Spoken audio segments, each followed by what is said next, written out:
Hey everybody, welcome back to the Hawkins Hellfire Collective. I'm Zach Grubb. And I'm Devin Grubb. And you need to move closer to the mic. Okay. Technical problems, people. Sorry, well you hit me with the chair when I was closer, so I backed off a little bit. That was not on purpose. This is fancy chair. This is a new fancy chair. Your fancy chair. I don't know my gait yet. I'm working on it. So today is part 2 of our exploration of the first episode of season 4. Yes. And I think we left off with Eddie's intro to the show. Yeah, that was what we left off with. We wanted to end with something wonderful. Something fun to talk about. And what I think is incredibly funny is where we're going to pick up, which was my comment on, what do we have Murray do this season?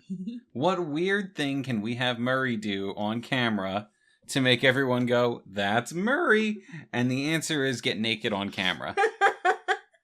And take an ice bath. While telling Joyce to strip a doll. Yeah. And that was like, yep, that's Murray. I'm going to take a sip of this. Okay. Yeah. Okay, listeners, Zach's about to take a sip of a Pepsi Zero. We've always been very conversational on this show. So yeah, because that's who she decides to call when she gets this weird Russian doll. I mean, who else would you call? True. Who Like, else can you call? He's the only one that's been involved in the Russia situation. So. Exactly. Like, who else can you even get involved at that point? Yeah. So Murray's like, oh, you got a weird Russian box? Hope it doesn't explode. Smash the doll. Yeah, smash the doll.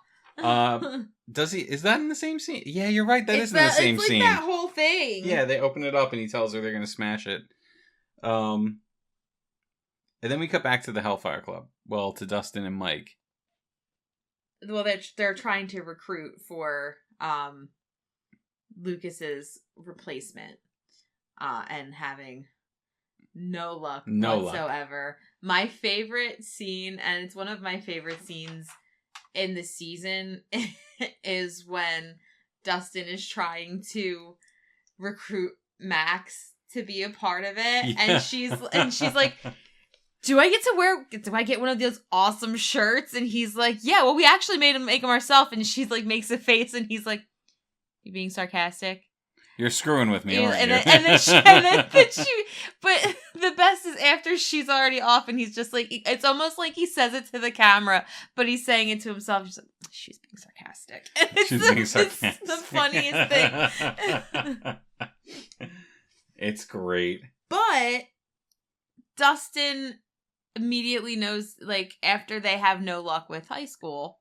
Well, he also tries to recruit Steve. He does try to recruit Steve. Which makes sense if Based you've been on listening. The comics. Yeah, if you've been listening to our little episodes about the comics. Right, and this does too, because, you know, he's like, well, he didn't say anything about high school, and he immediately goes over to the middle school for Erica.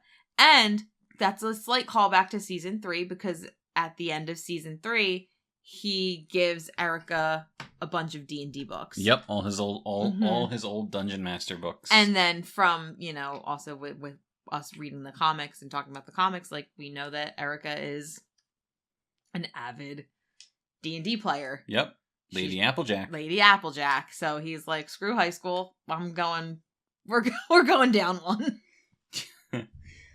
And then we have a fun scene for you to talk about. What? It's Chrissy and Eddie. Oh, my ship that never got to sail. They're everybody's ship that never got to sail, honey. They're not everybody's ship. Trust me. A lot of people don't like that ship. He's too old for her. He's 20. She's still in high school. The casting notice said that she was 18. So it's okay. Yeah, I mean, they're both in high school together. It's a difference of 2 years, and it's not like Eddie's. It's not like Eddie's grown beyond. Right, and it's not like he's 20 and she's 16. Like, he's 20 and she's 18. So, like, she's Yeah, like technically would you and I adult. Have not have been allowed to right, date would back we not in the have day? been allowed to date? Right, exactly. But anywho, they're my little ship that never got to be. But this scene is so great because of Joseph Quinn's acting. Like I think both of them. Well, both really, of them, but really he's strong. like the improv king. Yeah. Half of the stuff that he does, and we'll talk about more as we, go through this season, but like a lot of the stuff that he did for Eddie was not scripted. Like that bit where he falls off the the bench. Yeah, like, do I have something in my hair? Like that was not scripted. He just did that, and it really works, and it makes Eddie more charming. Yeah, I feel totally. like, yeah. And it's a really cute scene. They have really good chemistry together. When she's like, "You're not what I expected," I feel like everybody watching that season for the first time was like, "No, he's really not." No, he's not. Well, this was the scene that like hooked me on the character. Because I was a little trepidatious about this guy who's like, getting up on tables and throwing pretzels at Mike and Dustin and being really like kind of a dick. But then this scene happened, and that kind of is what like sold me on him as a character. I mean, I could just gush about Eddie all day, but then I don't think our listeners want. We have a whole season of that on the way. Yeah, sorry. Yeah. Please don't stop listening. I'll try to rein it in. I promise. But if you did, no one would blame you. Least of all me. How long have you been dealing? Zach Since season 4 premiere. Yeah, Zach has been dealing with the Eddie obsession since, what was it, May? Did make May Christmas, of last year. It did make Christmas easy this year. It really did. For everyone. Yeah. Just get her Eddie merch. That's what we all did. And it worked out great. You were so excited. I was tickled. Anywho, Joyce breaks the doll. And inside is a ransom note. Okay, so the ransom note. This was very silly to me. Mm-hmm. Because it's a ransom note, but like done in the style of every ransom note from every movie you've ever seen. Where it's like newspaper clippings of different letters putting together words. Mm-hmm. And it's like, with the context of the entire season behind you, you know what's going on here. Yeah. Why? I mean, it is kind of a ransom note. No, I get that. Just like what? Hop's buddy had a flair for the dramatic and decided, if I'm gonna do this, I'm gonna do it right. I'm gonna do it America style. And I'm gonna cut out newspaper clippings. I feel like he does kind of have a flair for the dramatic, though. Like, he is kind of dramatic. You're not wrong. Like, it's just when you get to know him. It's just very silly that he's got this like setup for getting Hop out of the country and getting himself paid, and instead of being super straightforward with the letter and just like typing it up or writing it out, he decided to go the ransom note route to, like, I don't know, get Joyce on board. Like, what? I don't know. Get her attention, I guess. I also wouldn't be surprised if like Hop was in cahoots with like helping him make it. Like, you have to make it this way. Hop's sitting in the gulag laughing to himself. We got to make this as opaque as possible. Like, you have to do it this way. I want to screw with Murray. It's very, very silly. But Hop's alive. Shocker. Like, we didn't know that. They didn't show him this episode, did they? No.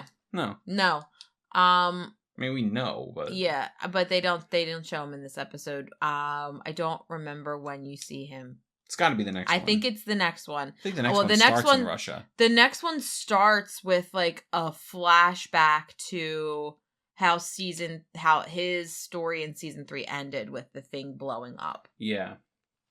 And so I think we do get to go to Russia for the next episode. But I don't remember 100%. Yeah, I'm pretty sure we do. We get that Russian national anthem all over again. Yep. That's really I talked about it before. This entire section of the Russia subplot is so grating. It's long and drawn out. It's so tongue-in-cheek, wink, wink. He's alive. We didn't kill him. Guys, we know. We knew the second you pretended to kill Hopper that you weren't going to kill Hopper. Like, yeah. Unless it's the final season, where I truly do believe that there's no one off limits. I don't think. Yeah, I honestly don't think anyone is really safe. Season 5. Yeah, but it's just, guys, we knew they don't like to kill their main people though, so it's possible that they won't. Yeah. I don't know. I want to see some bloodshed. They're definitely going to kill some people. We've talked about this. Yeah. I have my list, my bingo list of Stranger Things. Your bingo deaths. card, your Stranger Things bingo card of who's going to die. Yeah, absolutely. That would be fun. We should do that when we watch the new season. So then we get to the basketball game. Yep, and there's a call back to Tammy Thompson. Because she's singing the national anthem. The Muppet. He sounds like a Muppet. But that is not this is great bit. Because it's the Hellfire Club and the basketball game happening at once. But well, before we get to that, I'm gonna say because you see Erica.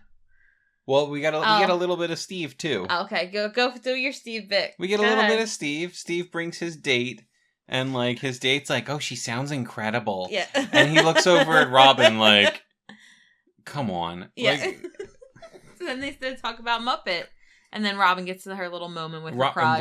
Robin's all awkward and shy around her crush, and it's like, Robin, you infiltrated a Russian. What happened to my badass? Yeah, what happened to badass Robin? Like, I get it. You're in high school. You're into that girl.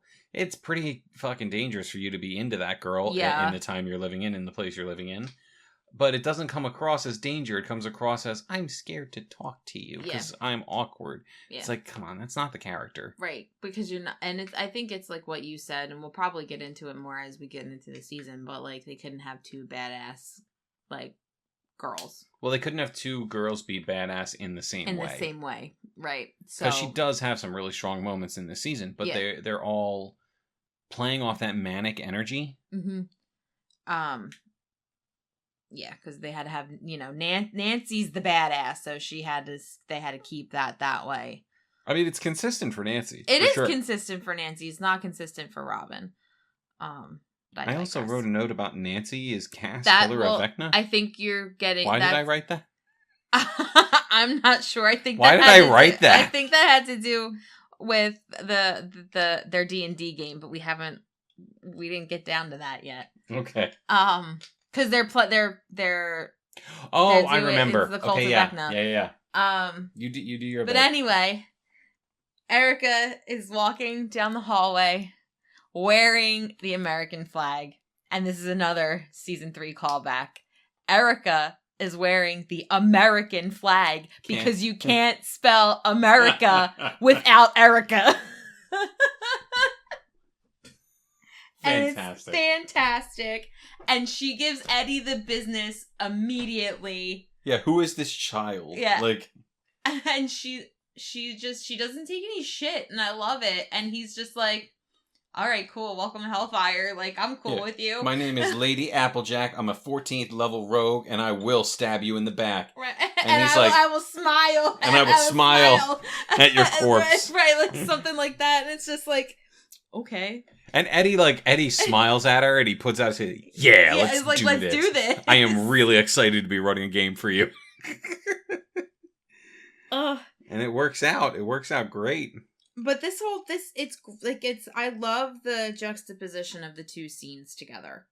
Like the basketball game and the Hellfire Club, the D&D game, and like the Detroit Rock City is the song being played, and it just works so well with both things happening. Well, I think before we even get to that, we have that scene where they're actually playing the game pre-realizing they're about to fight Vecna.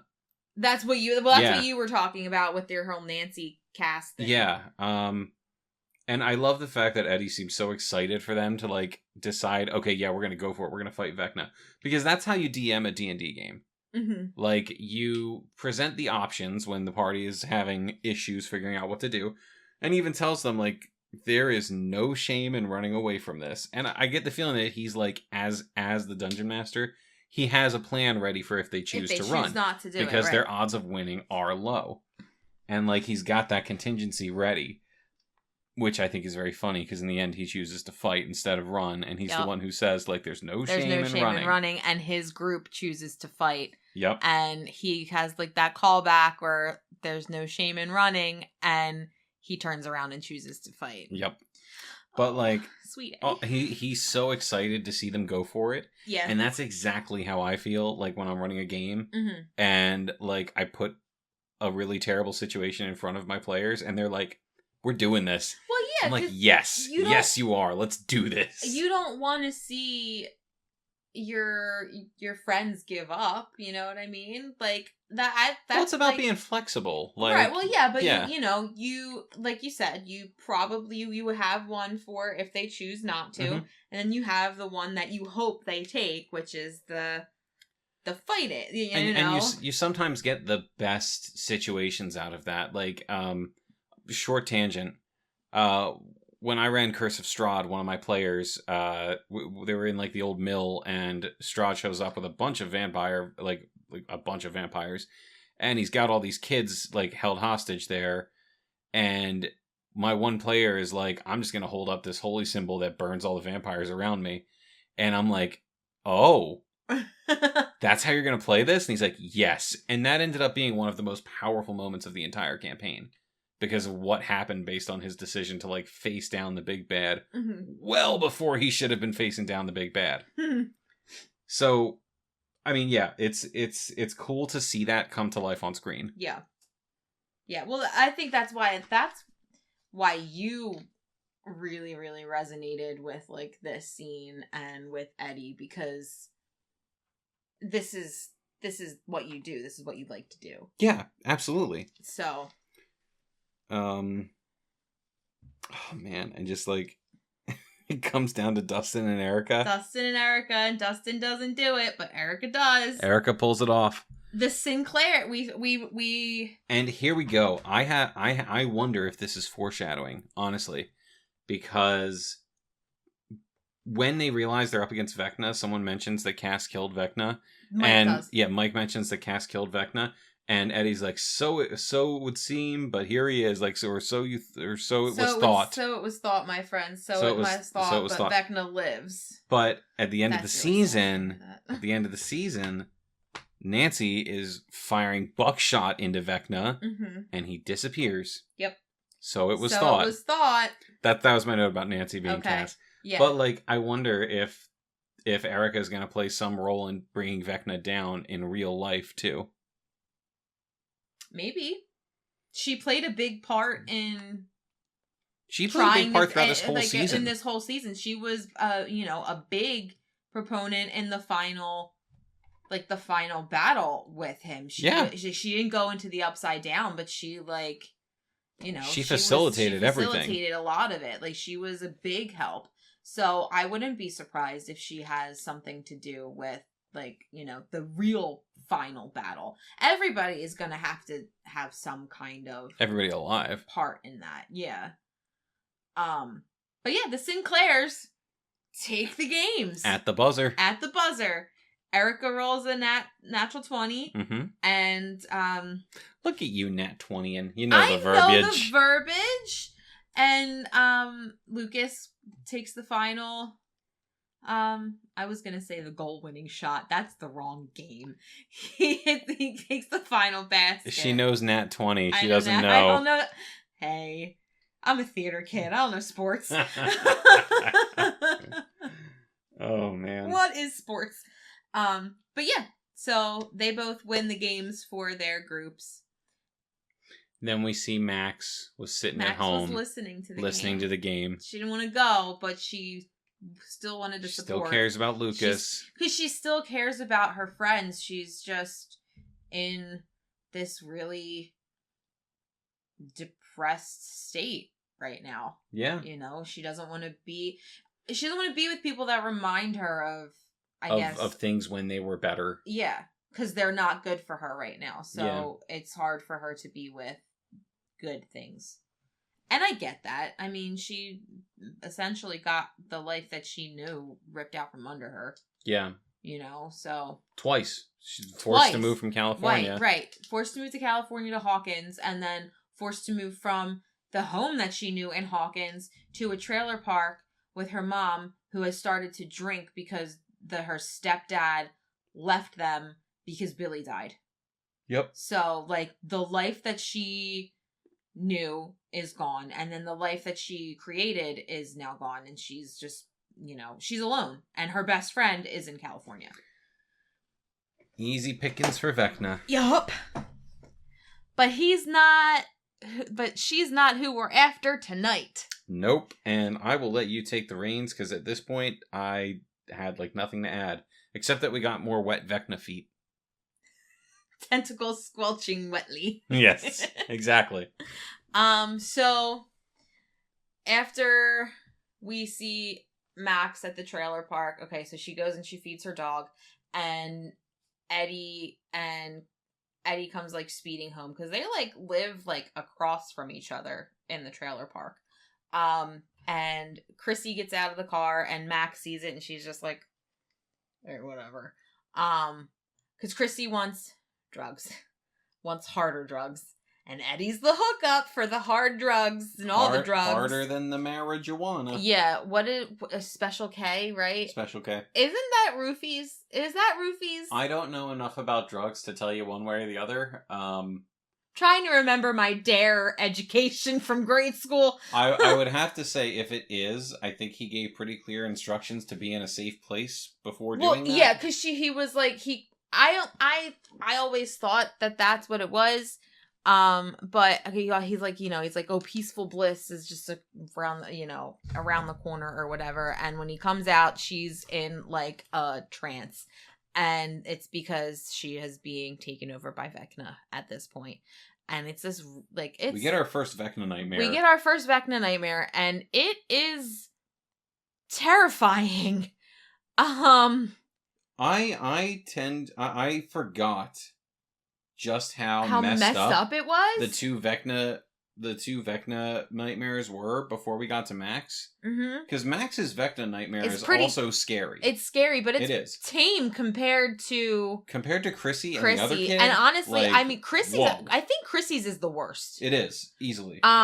What the other kid, which we'll get to not the main one, but the little like the bits that he sees before his one, I think are pretty terrifying. Right. But hers is really scary. Her mom is like this zombified creature.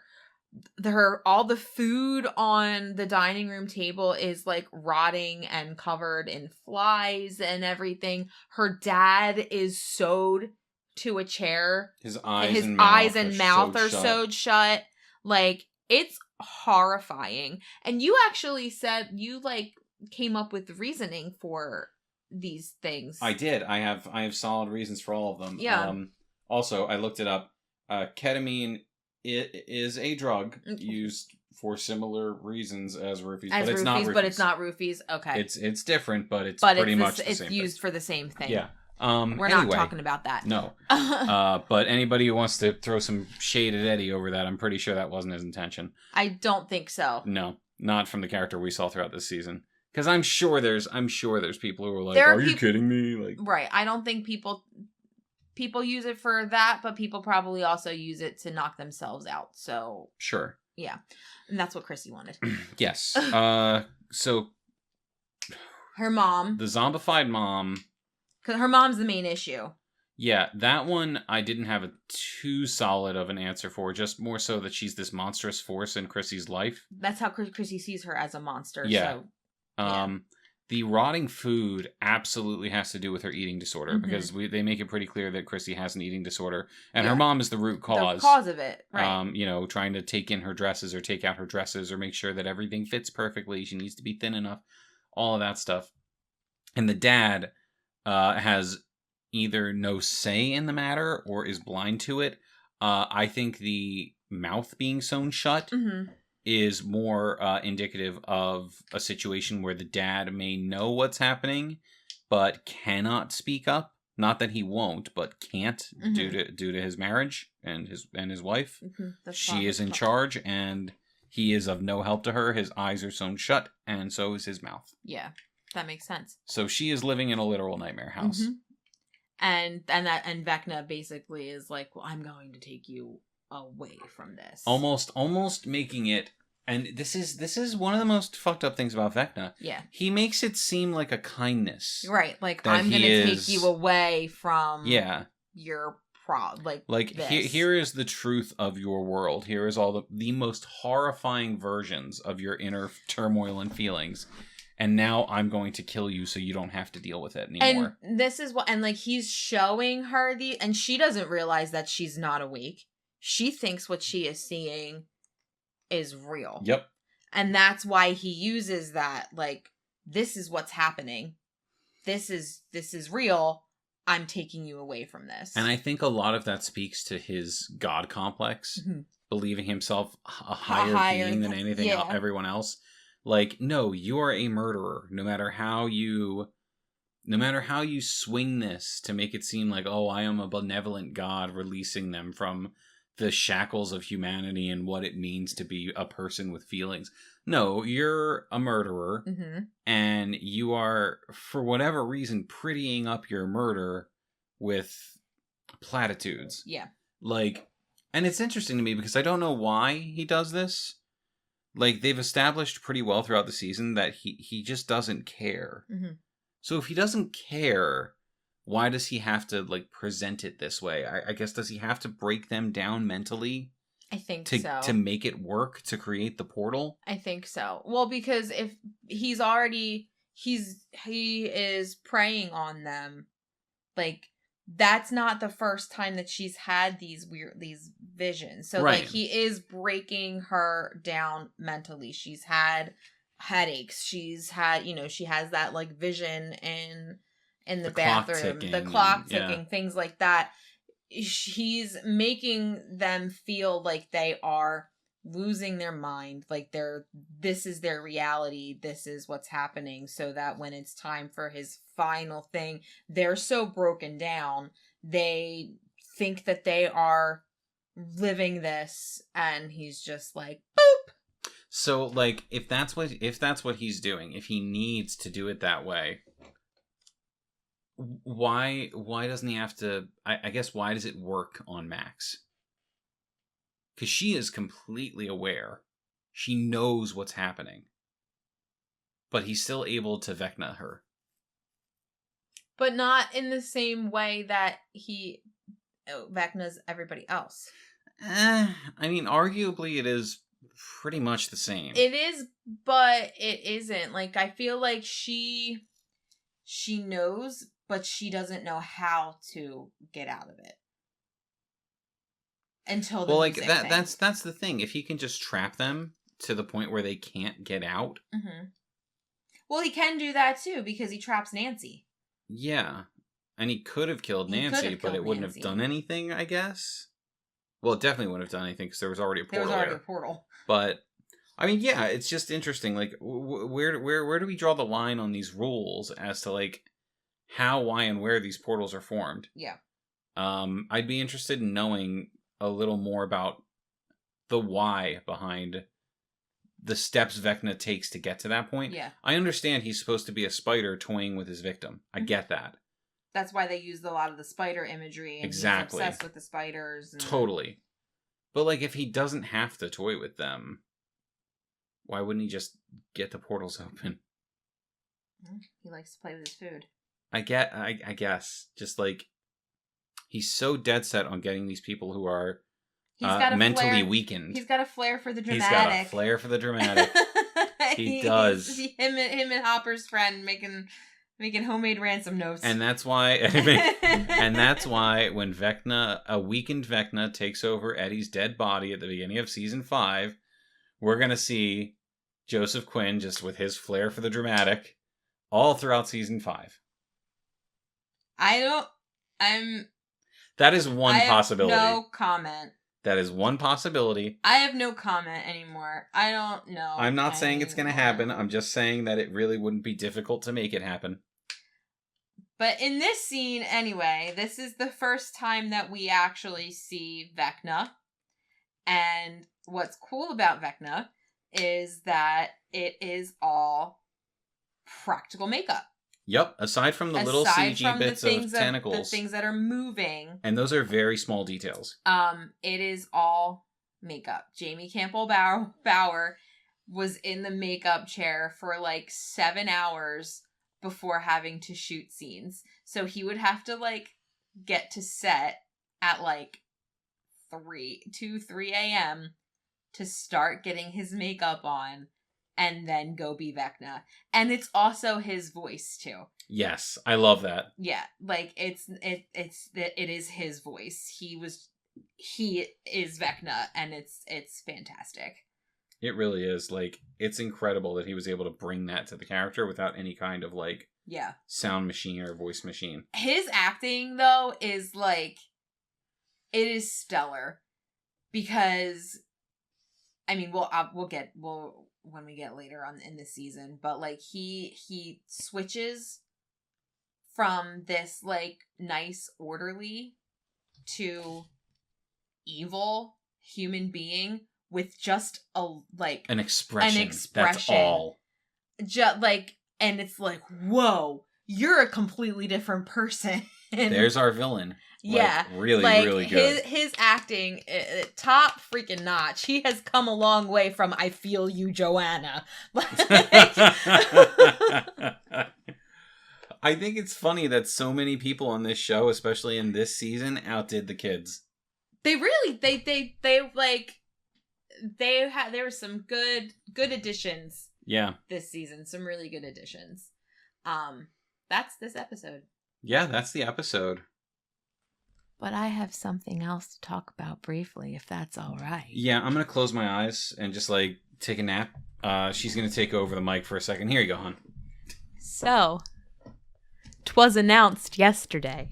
'Twas.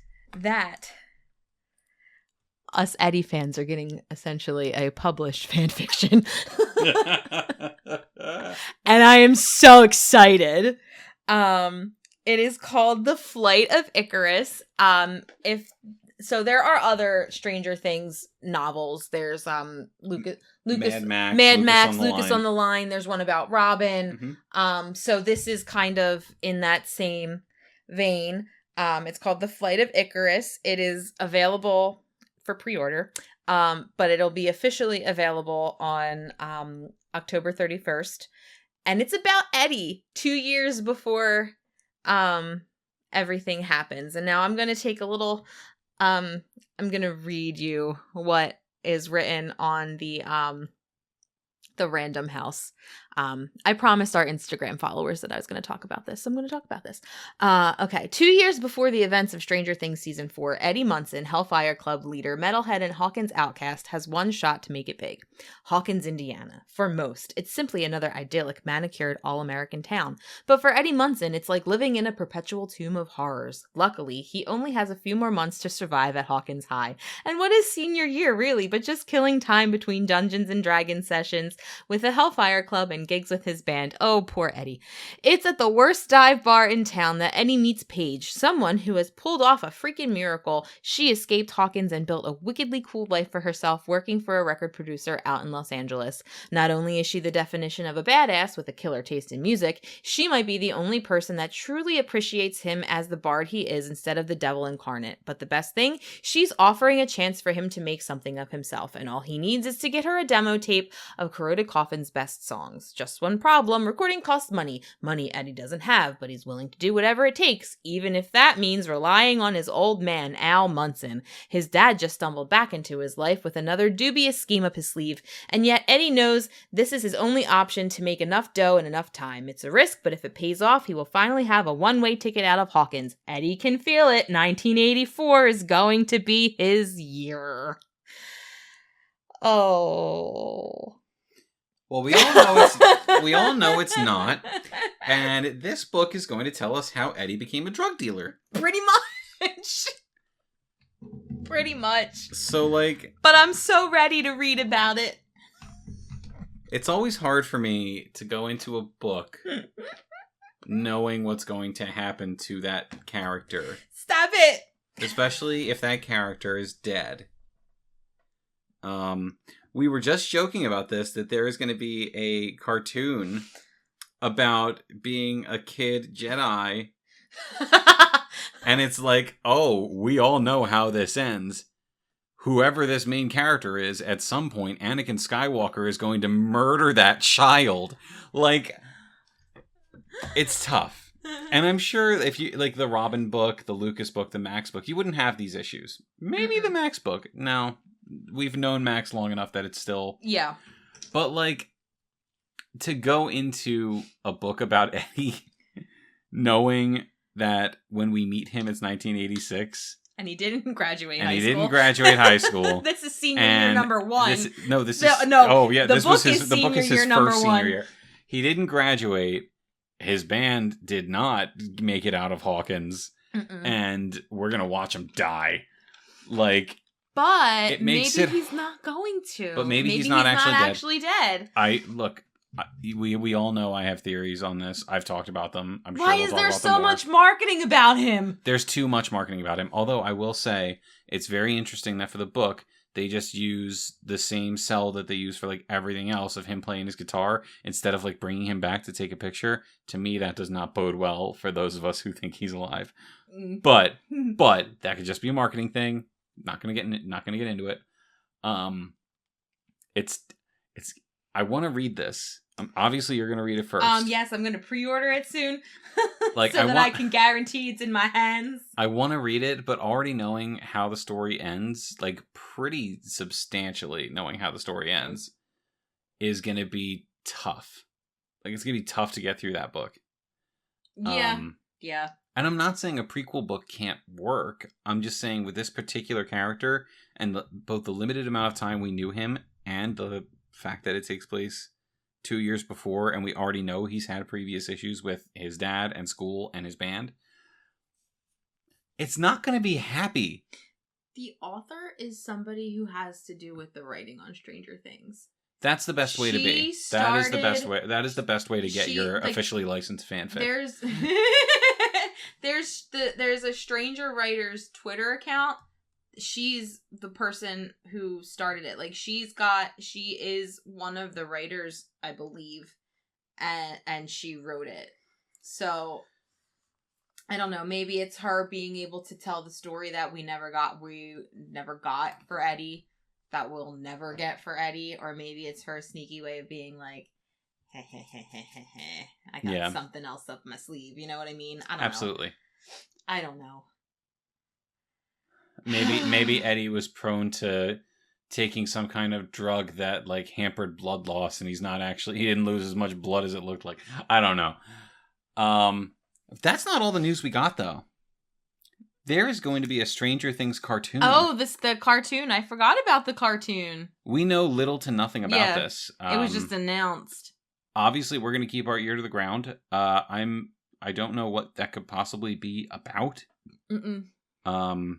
Maybe it'll just be like the Tales of Hawkins comic books where it's just little stories about these characters.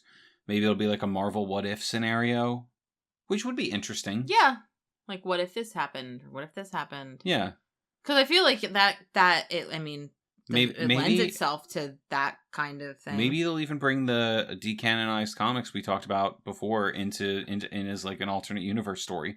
Oh yeah, like the other kids. Yeah, that would be fun to see brought to screen just for a couple of episodes. Shiggles. Sure. But who knows? We know next to nothing about it, and that's intentional, I'm sure. Mm-hmm. And hey, more content for us. Yeah. Yeah. And our 13 regular listeners. Thank you. We like you. We do like you. Thank you very much. Thank you. Have we told you look handsome and or beautiful today? Because you do. You're a glowing gem. Mm-hmm. Yeah. Yeah. And we appreciate you. We do. We truly appreciate you. But we hit a big number. We had we got 500 downloads this week? Yeah, we hit 500 downloads. That's good for us. Absolutely. Yeah. All right. So, enough about us. The future of Stranger Things is bright. Yeah. And we're going to get to work on the next episode. Episode 2. So, signing off from the Hawkins Hellfire Collective, I'm Zach Grubb. And I'm Devin Grubb. Dusty Buns gets it done.